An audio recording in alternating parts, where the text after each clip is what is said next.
কোরআনের জায়গায় হযরতে আলী কাররামাল্লাহু ওয়াজহাহুল কারীমের শাহাদাত বার্ষিকী উপলক্ষে, শাহাদাত দিবস উপলক্ষে হযরত আলী রাদিয়াল্লাহু তাআলা আনহু সম্পর্কে কিছু কথা আপনাদের সম্মুখে তুলে ধরা বড় জরুরি। আপনারা প্রশ্ন করতে পারেন, খোলাফায়ে রাশেদার মধ্যে আবু বকর সিদ্দিক রাদিয়াল্লাহু তাআলা আনহু, উসমানে গনি, হযরতে ফারুক আজম রাদিয়াল্লাহু তাআলা আনহুর শাহাদাতও হয়েছে। ফারুক আজমও শাহাদাত বরণ করেছেন, উসমান। এটা উম্মতে মুসলিমার আনফরচুনেট আমাদের হিস্ট্রি। আমরা সবসময় বলতে বলি না, আমরা তো সবাই মুসলমান। তো সবাই মুসলমান হলে ফারুক আজমকে হত্যা করছে কে? হযরত উসমানে গনিকে মুসলমানদের চার খলিফার, পাঁচ খলিফার, খলিফার 4 জন না 5 জন, হযরতে ইমামে হাসান রাদিয়াল্লাহু তাআলা আনহুর 6 মাস সহ খুলাফায়ে রাশেদার অন্তর্ভুক্ত। এটা ইজমাই উম্মত, কনসেনসাস অফ দি মুসলিম উম্মাহ। হযরত আবু বকর সিদ্দিক, ওমরে ফারুক, উসমানে গনি, হযরত আলী কাররামাল্লাহু ওয়াজহাহুল কারীম এবং ইমামে হাসান রাদিয়াল্লাহু তাআলা আনহুম আজমাইন, এদের এই 5 জনকে ঘিরে খুলাফায়ে খেলাফতে রাশেদা, রাইটলি গাইডেড ক্যালিফস, এই 5 জন।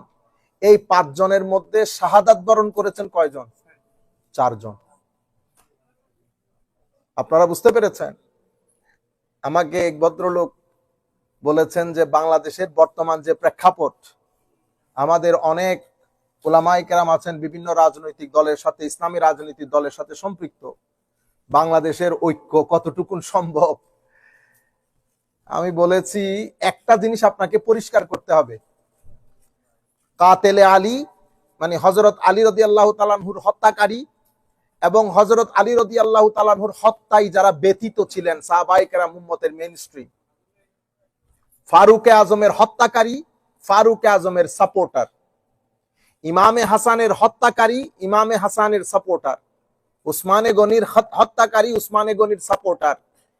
শেষ পর্যন্ত ইমামে হাসানের হত্যাকারী, ইমামে হাসানের সাপোর্টার। 2 ভদ্রলোকের মধ্যে কোনোদিন ঐক্য হবে না।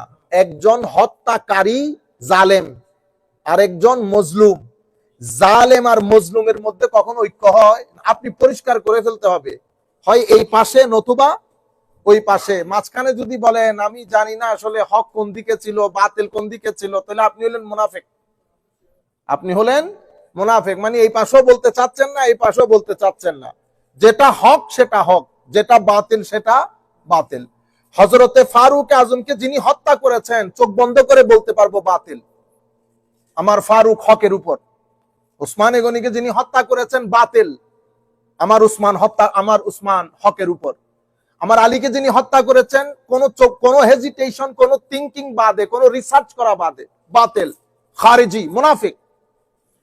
আর হযরত আলী হকের উপর। ইমামে হাসানকে যিনি হত্যা করেছেন, বাতিল, কোনো ধরনের থিংকিং নাই, এটা বাতুলতা। হযরত ইমামে হাসান হকের উপর। উম্মতে মুসলিমার জ্বালা এই জায়গায়। আমি শুধুমাত্র ঢং দেখাই কোনো লাভ নাই। আপনি পরিষ্কার করতে হবে, হয় এই স্টেজে নতুবা এই স্টেজে। আপনি এই স্টেজে, 2 স্টেজের মাঝখানে থাকলে মুজাবজাবিন, লা ইলাহা ইল্লাল্লাহ ওয়া লা ইলাহা ইল্লাল্লাহ, মানে এই পাশেও না এই পাশেও না, আমি ভাই মাঝখানে। তো মাঝখানে জায়গা হচ্ছে মুনাফিকদের। আপনি স্টেজ নির্ধারণ করে ফেলতে হবে, আমার স্টেজ এই জায়গায়। তাহলে আমরা সবাই মুসলমান। উম্মতে মুসলিমা আবার আরেকটা আইডেন্টিটি সংকটে পড়েছে, কারণ হত্যাকারীও বলতেছে মুসলমান, যাদেরকে হত্যা করা হয়েছে তারাও তো মুসলমান। তো উম্মতে মুসলিমা এই আইডেন্টিটি ক্রাইসিসের মধ্যে নিজেদের পরিচয় তুলে ধরেছেন, নাহনু আহলুস সুন্নাত ওয়াল জামাআহ, আমরা আমার নবীর সুন্নাত এবং জামাতে সাহাবায়ে কেরামের সাথে। আপনারা বুঝতে পেরেছেন? এটা উম্মতে মুসলিমার মেইনস্ট্রিম। এখানে উম্মতে মুসলিমা নিজের আইডেন্টিটি পরিষ্কার করে দিয়েছে। আমরা মুসলমান, বাংলাদেশী, আমরা কোনো সন্দেহ নাই, কিন্তু আমাদের আরেকটা আইডেন্টিটি আছে। আমি হয় সিলেটি নয় চট্টগ্রামের। আপনি এখানে যদি কেউ আপনাকে জিজ্ঞেস করে which country you are from, আপনি কি জবাব দিবেন? I am from Sylhet. No, I am from Bangladesh. ঢাকার মধ্যে যদি জিজ্ঞেস করে কি জবাব দিবেন? I am from Bangladesh. ও ভাই, you are already in Bangladesh. Where are you from? You must say I am from Sylhet, I am from Chittagong. Chittagong এয়ারপোর্টে যদি আমার জিজ্ঞাসা হোয়ার আর ইউ ফ্রম, তো আমি বলবো আই এম ফ্রম চিটাগং। না, আমাকে থানা জিজ্ঞেস করতেছে আপনি কোন এলাকার লোক। তো আমি থানা, এখন থানা আলাই যদি থানার ওসি জিজ্ঞেস করে যদি হুজুর আপনি কোন এলাকার লোক, আমি যদি বলি আমি পাহাড়তলি থানার লোক, হুজুর আপনি পাহাড়তলি থানায় বসে আছেন, কোন এলাকার, তখন আমি ওয়ার্ড বলতে হবে। এভাবে আইডেন্টিটি আস্তে আস্তে কি হয়, কনস্ট্রিক্ট হয় আর একটু পরিষ্কার করার জন্য। তাইলে হযরতে আলী রাদিয়াল্লাহু তাআলা আনহুর এই জিনিসটা এত বেশি আমরা কথা বলার কারণ কি? ওসমানে গনির হত্যা সম্পর্কে আমরা বলি যদিও, তবুও হয়তো আপনাদের মনে হতে পারে এগুলো এত হাইলাইটেড হয় না। হযরত আলী রাদিয়াল্লাহু তাআলা আনহুর বিষয়টা বেশি হাইলাইটেড হওয়ার কারণ হচ্ছে উম্মতে মুসলিমা যেই ফিরকার কারণে, যেই ডিভিশনের কারণে 1250 বছর শাসন করার পরে উম্মতে মুসলিমার তকদিরের মধ্যে পতন আসে। সেই পতনের মূল হচ্ছে শিয়া আর সুন্নির মধ্যে দ্বন্দ্ব। আর শিয়া এবং সুন্নি এটার যাত্রা শুরু হয় হযরত আলী রাদিয়াল্লাহু তাআলা আনহুর হত্যাকাণ্ডের মাধ্যমে। উম্মতে মুসলিমা দুই ধারায় বিভক্ত হয়ে যায়, পরিপূর্ণরূপে দুইটা ধারা হয়ে যায়। যারা নিজেদেরকে হযরত আলী রাদিয়াল্লাহু তাআলা আনহুর সাপোর্টার দাবি করতেন, ওরা আজকালকার যুগের শিয়া ছিল না। শিয়া পরবর্তীতে লেটার জেনারেশন এসে অনেক ধরনের সংযোজন বিয়োজন পরে, রাজনৈতিক পরিস্থিতি, এরপরে নিজেদের অস্তিত্ব সবকিছু মিলাইয়া তারা আলাদা একটা ফেরকা হয়ে গেছে। কিন্তু হযরত আলী রাদিয়াল্লাহু তাআলা আনহুর শাহাদাতের মাধ্যমে উম্মতে মুসলিমা যেই সমস্যা সংকুল পরিস্থিতি পাড়ি দিয়েছে, এটা উম্মতে মুসলিমা কেমনে সারভাইভ করেছে এটা আল্লাহ পাক ভালো জানে। এটা আমার নবীর নেক নজর ছিল, নতুবা উম্মতে মুসলিমা সারভাইভ করার কথা না। উম্মতে মুসলিমার পুরা শাসন ব্যবস্থা দুই ধারায় বিভক্ত হয়ে গেছে। এরপরে হযরত ইমামে হাসান রাদিয়াল্লাহু তাআলা আনহু যখন খেলাফতের মধ্যে আসছেন, তখন তো হত্যা যজ্ঞের বাজার গরম। ইমাম হাসান রাদিয়াল্লাহু তাআলা আনহু স্টেপ ডাউন করলেন, অতঃপর উনাকে 20 যোগে শহীদ করা হলো। এরপরে ইমামে হুসাইন রাদিয়াল্লাহু তাআলা আনহুর শাহাদাতের মাধ্যমে উম্মতে মুসলিমা এক আজীব পরিস্থিতি পাড়ি দিয়েছে।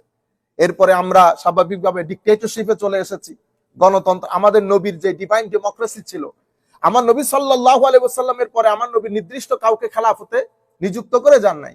এটা হচ্ছে ইসলামের পলিটিক্যাল ডেভেলপমেন্ট। ইসলামের পলিটিক্যাল ডেভেলপমেন্টের মধ্যে আমরা যখন বলি ডেমোক্রেসি, তো ইটস নট ওয়েস্টার্ন ডেমোক্রেসি। প্রত্যেক শব্দের একটা শাব্দিক অর্থ আছে। ডেমোক্রেসি বলতে আমরা বুঝি এমন ক্ষমতা যেখানে পাবলিকের অধিকার থাকে, কথা বলার অধিকার থাকে, এবং যেখানে কোনো এলিটনেস থাকে না, সবার সমান অধিকার থাকে, এটাকে আমরা ডেমোক্রেসি বলতেছি। তো আমার নবী সাল্লাল্লাহু আলাইহি ওয়াসাল্লামের পরে হযরত আবু বকর সিদ্দিক রাদিয়াল্লাহু তাআলা খলিফা নিযুক্ত হলেন। কিভাবে? দীর্ঘ আলোচনার পরে যেভাবে পার্লামেন্টের মধ্যে ডিসকাশন হয়, প্রত্যেকে যার যার নমিনেশন দিয়েছে, নমিনেশন দেওয়ার পরে কেউ কেউ তাদের নমিনেশনকে উইথড্র করেছে। এরপরে বিস্তারিত আলাপ হয়েছে, 1-2 ঘন্টার আলোচনা না, দীর্ঘক্ষণ আলোচনার পরে ইউনানিমাসলি সবাই এগ্রিড আপন করে আবু বকর সিদ্দিক রাদিয়াল্লাহু তাআলা আনহুর উপর। আদারওয়াইজ মুহাজিরিনরা নিজেদের পক্ষ থেকে নমিনেশন দেয়, নমিনি নির্ধারণ করে। আনসারী সাহাবায়ে কেরাম নিজেদের পক্ষ থেকে নমিনেশন দেয়। এরপরে কেউ কেউ তাদের নমিনেশনকে উইথড্র করে। অতঃপর লম্বা কথা এগুলা। এরপর আবু বকর সিদ্দিক ইউনানিমাসলি। তো এটাকে আপনারা ভোট বলবেন না? এটা বুঝি ভোট না, হয়তো ভোট কোনটা? বুঝতে পেরেছেন? আবু বকর সিদ্দিক রাদিয়াল্লাহু তাআলা দুনিয়া থেকে চলে গেছেন। উনি যাওয়ার পরে উনি উনার পরবর্তী খলিফার নাম, উনার যে স্পেশাল কনসালটেশন ফোরাম আছে, সেই ফোরামের মধ্যে উনি নাম নমিনেশন দিয়ে দিয়েছেন হযরত ফারুক আজম। ইউনানিমাসলি সবাই এগ্রিড আপন করেছে ফারুক আজমের উপরে। এরপরে সমস্যা সৃষ্টি হয়েছে হযরত উসমানে গনির সময়কালে। হযরত উসমানে গনির সময়কালে তখন মুসলমানদের মধ্যে হাউস দুইটা হয়ে গেছে। বুঝতে পেরেছেন? এখানে ওয়েস্টার্ন কান্ট্রিতে, স্পেশালি ইংল্যান্ডে যেরকম House of Lords, House of Commons, exactly ওইটাই। বিশেষ ওখানে 6 জন, আর হাউস অফ কমন্স এর মধ্যে মিনিমাম 50 জন, মতান্তরে 65 জন, মতান্তরে 55 জন শুরা সদস্য ছিলেন। প্রত্যেকের ভোট ডিভিশন হয়ে 50-50 হয়ে যায়। শেষ পর্যন্ত হযরতে আল্লাহুম্মা সাল্লি আলা সাইয়্যিদিনা মুহাম্মাদিন ওয়া বারিক ওয়াসাল্লিম, আমি একটু পরে বলতেছি, হযরত ওনার নামটা মাথায় আসতেছে না, ওনাকে আপনারা আধুনিক যুগে যেটাকে ইলেকশন কমিশনার বলেন, আব্দুর রহমান ইবনে আউফ রাদিয়াল্লাহু তাআলা আনহু, শুকরান ইয়া আল্লাহ, আব্দুর রহমান ইবনে আউফকে সাধারণ পাবলিকের কনসার্ন নেওয়ার জন্য ওনাকে ইলেকশন কমিশনার নিযুক্ত করা হয়েছে। উনি আবাল, বৃদ্ধ, বনিতা এবং মুসাফির, স্টুডেন্ট যারাই পাইছে সবার কাছ থেকে কনসার্ন নিয়েছে।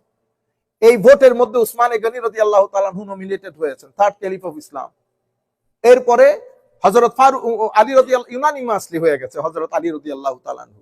একই অবস্থায় হযরতে ইমামে হাসান রাদিয়াল্লাহু তাআলা আনহু হয়েছে। এটা মুসলমানদের ইসলামের পলিটিক্যাল ডেভেলপমেন্ট। এখানে আপনি হাত ঢোকার কোনো জায়গা নাই। আনফরচুনেটলি আমরা এটা কোথাও বলার জায়গা নাই। যারা আপনারা বলতে যান তারা হয়তো জানেনও না জিনিসগুলা, আর আমাদেরকে এগুলা পড়ানো হয় না। যাই হোক, তো আমি আপনাদেরকে যেটা বলতে চাচ্ছি, হযরত আলী রাদিয়াল্লাহু তাআলা আনহুর যে শাহাদাত, এটা মুসলমানদের ইতিহাস অনেক গুরুত্বের দাবি রাখে, কারণ এটার মাধ্যমে মুসলমানরা দুই ধারা বিভক্ত হয়ে যায়। এখান থেকে উগ্রবাদিতার, আমি কেন বলতেছি এটা ভেরি ইম্পর্টেন্ট, কারণ বর্তমান মুসলিম দেশের মধ্যে আমাদের দেশ সহ বিশেষ করে সৌদি আরবের, আমাদের উসমানিয়া খেলাফতের পতনের পরে সৌদি আরবের মধ্যে যখন ওয়াহাবি আন্দোলন শুরু হয়, আব্দুল ওয়াহাব নজদির লিডারশিপে, ওনার নামে ওই আন্দোলনের নাম দেওয়া হয় ওয়াহাবি মুভমেন্ট।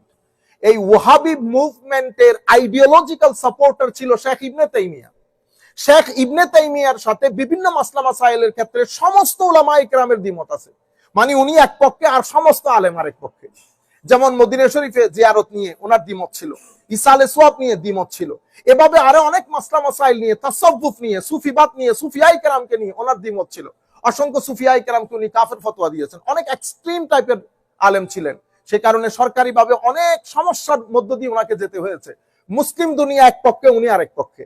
তো উনি আইডিওলজিক্যাল সাপোর্টার হয়েছেন ওয়াহাবি আন্দোলনের, অর্থাৎ ফতোয়া থেকে শুরু করে মতামত থেকে ধর্মীয় মতামত সবকিছু ইবনে তাইমিয়া থেকে নেওয়া হয়েছে। সেই ওয়াহাবি আন্দোলন পরবর্তীতে আমাদের এশিয়ার মধ্যে আমরা যারা দেওবন্দ ঘরানার আছি ওখানে মিক্স হয়ে কিছুটা হলেও ইনফ্লুয়েন্স করতে সক্ষম হয়। আপনারা বুঝতে পেরেছেন, এটা আমাদের দেশে উগ্রবাদিতার, আমরা যারা রাজনৈতিকভাবে ইনভলভ, রাজনীতি করি, আমাদের একটা অবস্থা হচ্ছে উগ্রবাদিতা।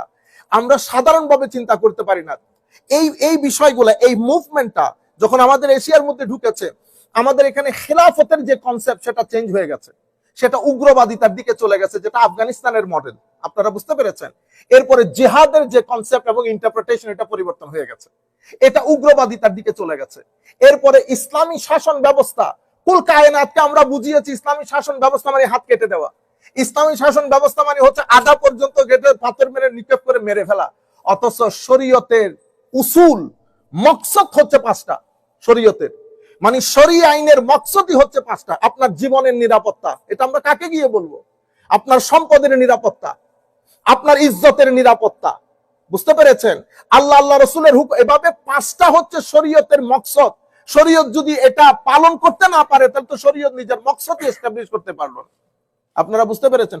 কুল কায়নাতের মধ্যে ইভেন আমাদের বাংলাদেশে আমাদের সাধারণ মুসলমানদের মাথায় আমি যখন খেলাফত বলবো তখন ওরা মনবে কাটাকাটি, তালোয়ার, হেত কেটে ফেলা, এগুলো আমাদের মাথার ভিতরে আসে, কারণ আমরা এগুলাই শিখিয়েছি গত কিছুদিন ধরে। আপনারা বুঝতে পেরেছেন? এই ধারা এসে এখন আমরা যারা ইসলামী আন্দোলনের সাথে জড়িত, কখনো কখনো দেখবেন ঘোড়া দৌড়াইতেছে, কখনো কখনো দেখবেন এই তাগুতের বিরুদ্ধে যুদ্ধ। কোন তাগুতের বিরুদ্ধে যুদ্ধ করতেছেন? আপনারা বুঝতে পেরেছেন? সাধারণ ছেলেপুলে কনফিউজড। এটা সূত্রপাত হযরত আলী রাদিয়াল্লাহু তাআলা হত্যা, ফারুক আজমের হত্যা, উসমানে গনির হত্যা। হত্যাকারী খারেজি, উগ্রবাদী, আর যাদেরকে হত্যা করা হয়েছে ওনারা মেইন স্ট্রিম। সেই কারণে এই জিনিসগুলো জানা দরকার। আসলে আমরা দুই একটা হাদিস বলে শেষ করে দেব।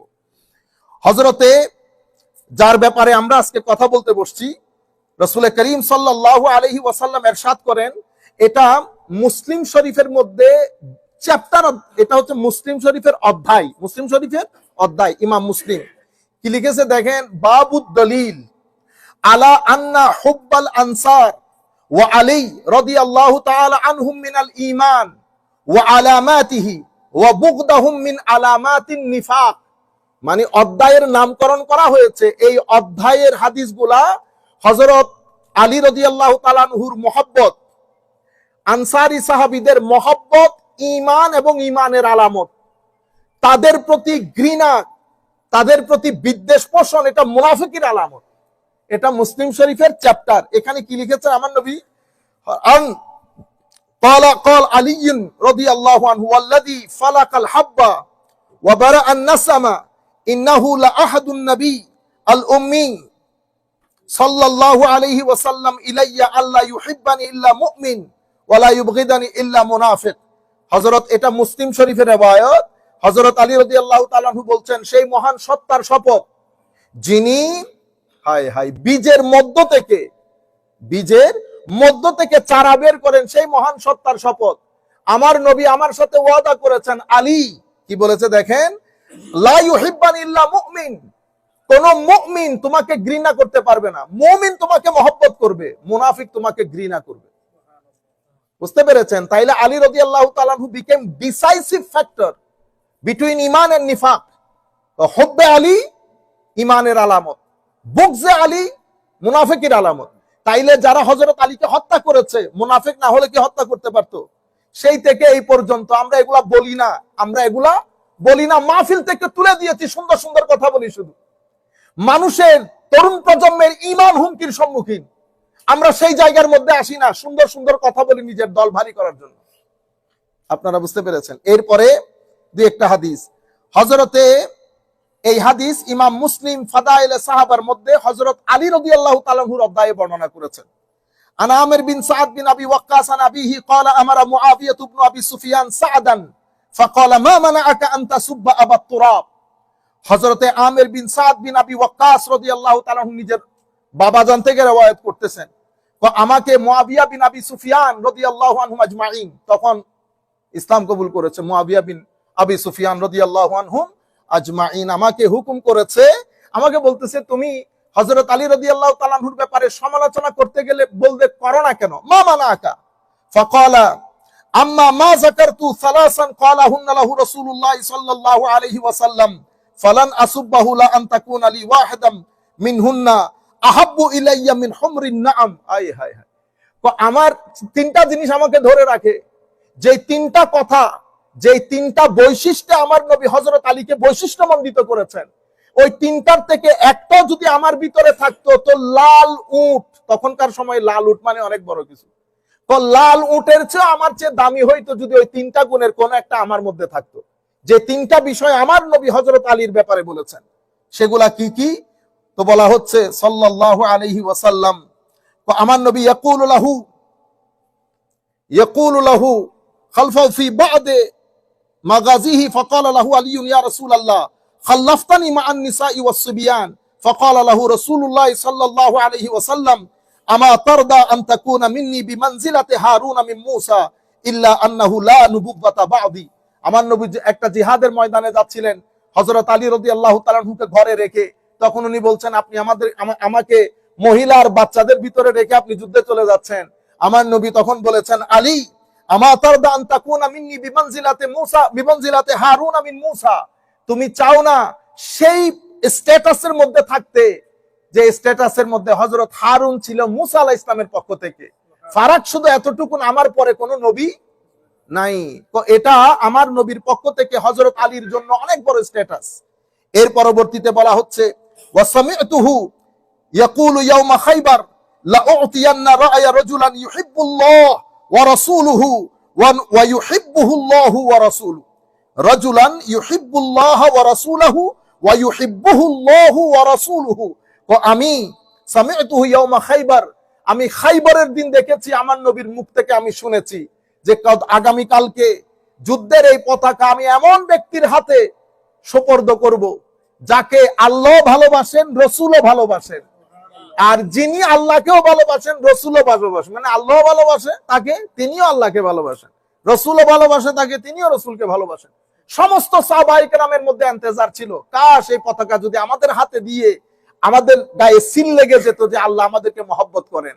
কিন্তু সকালবেলা উঠে আমার নবী এই যুদ্ধের পতাকা আমার আলীর হাতে ন্যস্ত করেছে। বুঝতে পেরেছেন? এর পরবর্তীতে আরেকটা জায়গায় বলেছেন ফাতাফালা ফাতাতাওয়াল্লা লাহা ফাকালা উদু আলী ফাউতিয়া বিহি আরমাদা ফাবাসাকা ফি আইনাইহি ওয়া দাফআ রা। আমার হযরত আলী রাদিয়াল্লাহু অসুস্থ ছিলেন, চোখে অসুবিধা ছিল, আমার নবী সাল্লাল্লাহু আলাইহি ওয়াসাল্লাম থুতু মুবারক দিলেন, অতঃপর রায়া চোখের আমার হযরত আলীর হাতে ন্যস্ত করলেন।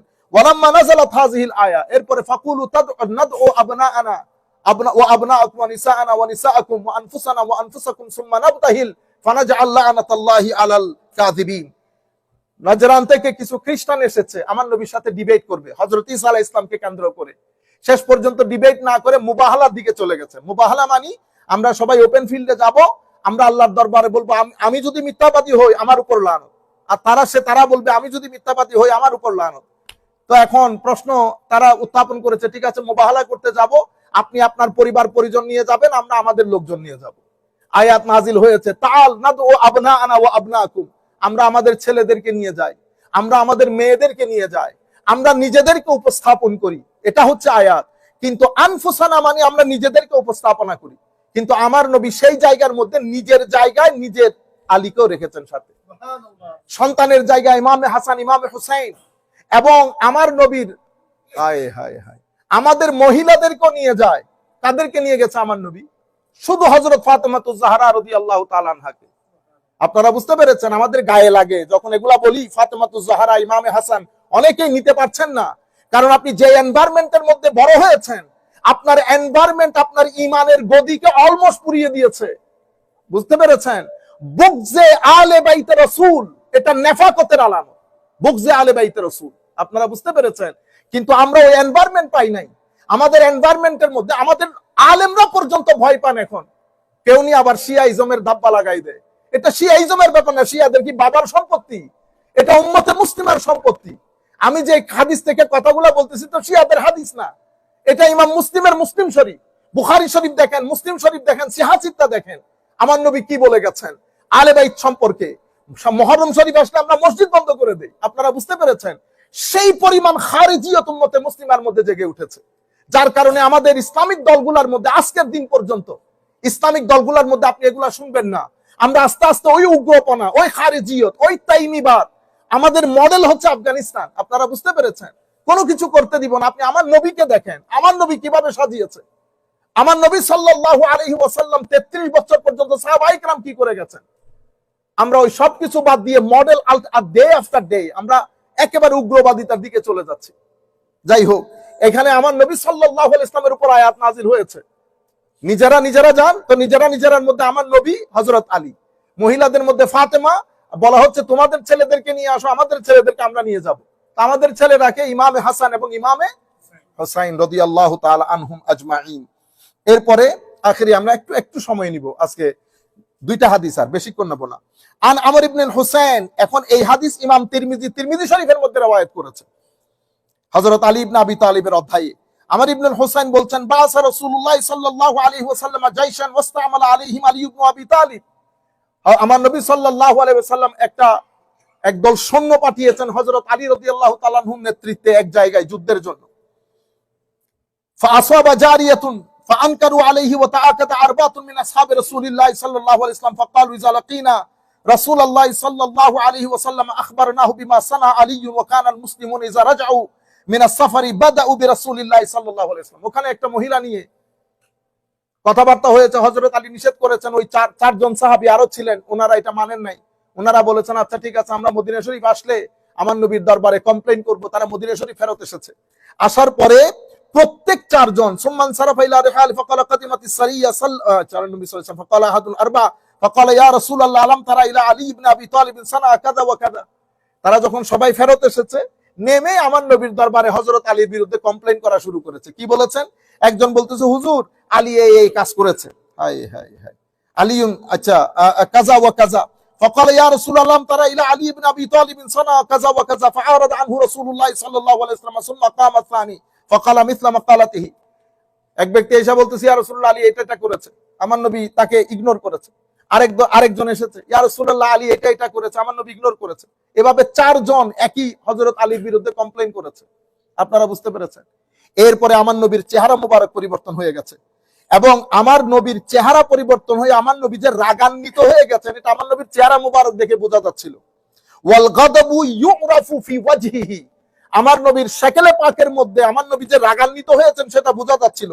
ফাকাল মা তুরিদুনা মিন আলিয়িন মা তুরিদুনা মিন আলিয়িন মা তুরিদুনা মিন আলিয়িন, তোমরা কি চাও আলীর কাছ থেকে, কি চাও আলীর কাছ থেকে? আমার নবী বারবার এই কথাটা রিপিট করছিলেন। এরপরে বলতেছিলেন ইন্না আলিয়াম মিন্নি ওয়া আনা মিনহু ওয়া হুয়া ওয়ালিয়্যু কুল্লি মুমিনিন বাদি। আলী আমার থেকে, আমি আলীর থেকে, আমার পরে আলী সকল মুমিনের ওলি, সকল মুমিনের গার্ডিয়ান। আপনারা বুঝতে পেরেছেন? এই হাদিসগুলো আমরা কোনোদিন শুনিও না, আমাদেরকে কেউ বলেও না। এমন একটা আজীব পরিস্থিতির মধ্যে আমি বড় বড় আলেমকে দেখেছি বিভিন্ন জায়গার মধ্যে হেজিটেশন ফিল করে, কোন জায়গা থেকে কেউ নি, আবার কোন ও ভাই আমাদের হাদিস, আমাদের ইমাম বুখারী মুসলিম তিরমিজি আমাদের ইমাম। আপনারা বুঝতে পেরেছেন? এরপরে হযরত রাসূল করিম সাল্লাল্লাহু আলাইহি ওয়াসাল্লামের এই হাদিস, যেটা ইমাম উকদা বরেণ্য মুহাদ্দিস, এরপরে আমাদের আহলুস সুন্নাহ ওয়াল জামাতের অন্যতম ইমাম হাদিসের ইমাম যাহাবি, এই দুইজন এই হাদিসটাকে 124টি তুরুক, 124টা তুরুকে সনদে বর্ণনা করেছেন এই হাদিস, 128টা।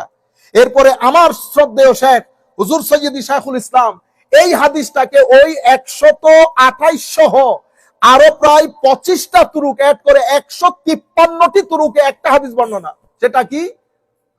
মান কুনতু মাওলাহু ফাহাযা আলিয়ুন মাওলা, আমি যার মাওলা আলীও তার মাওলা, আমি যার মাওলা আলীও তার।